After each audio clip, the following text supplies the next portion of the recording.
the way I develop the actual designs is by the fabric or by the color. So this is something I learned when I was selling to stores. The showroom in New York said, "You've got to do things that hang together." I said, "What does that mean?" What it means is you need to have about 3 or 4 styles that will literally hang on a 3-way or a 4-way rack in a store so it can be merchandised together. It has to tell a story, they said. So you have to think about that from the business side. So I call them sets, and I do 3 or 4 designs per fabric type or color or theme. Then, pedal to the metal. Comes all the hard work, the late hours, the technical side, working with the pattern makers.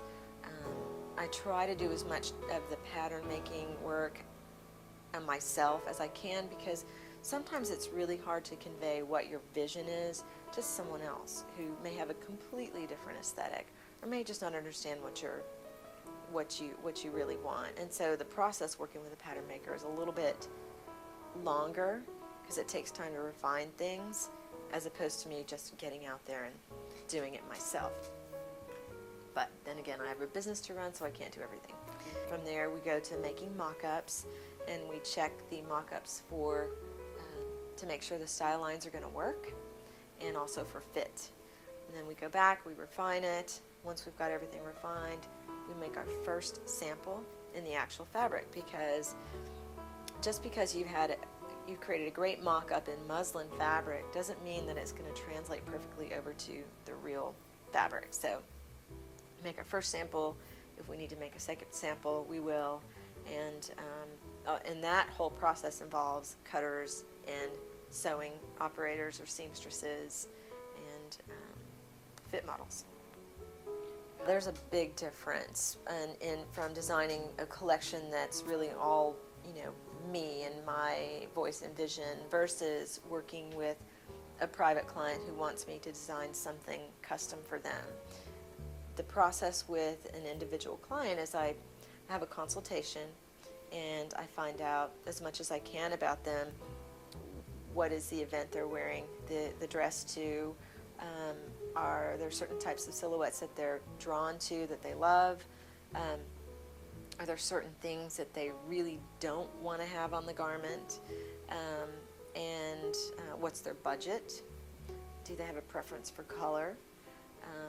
Things like that. And then from that initial briefing, I will go back and I will come up with 2 to 3 fashion illustrations. We call them croquis, some fancy French word. So I'll design 2 or 3 croquis for the client, which involves either using watercolor or Prismacolors. That's kind of the fun part, the extension of my favorite class in grade school, art. From those illustrations, the client is really able to see like what the garment is going to look like, and they either give me the thumbs up or they say, could you add a little bit more flair or make an adjustment, or anything like that. Once they've decided on the illustration, then we go into making the pattern and the mock-up, and we have fittings with the client in the mock-up, and that's the client's opportunity to say, I want it lower, or I want it a little bit tighter here or longer. And then it's also for us to make sure it's going to fit her correctly. And then we make the garment. We have 1 to 3 fittings with the actual garment until she walks out with a perfect garment of her dreams.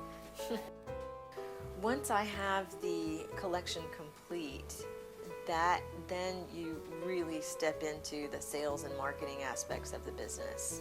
For me, now that I have what we call a vertically integrated company, meaning I design and manufacture and I retail myself and I sell to the end customer, from soup to nuts, it's really up to me to get out there and do the sales and marketing.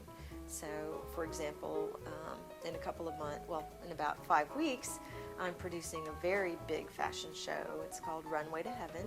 I'm executive producing the whole event, and it's a great way for me to get my name out and my collection out. But it's also I'm also doing it for charity and also to help inspire young people. There's an emerging designer that's being featured.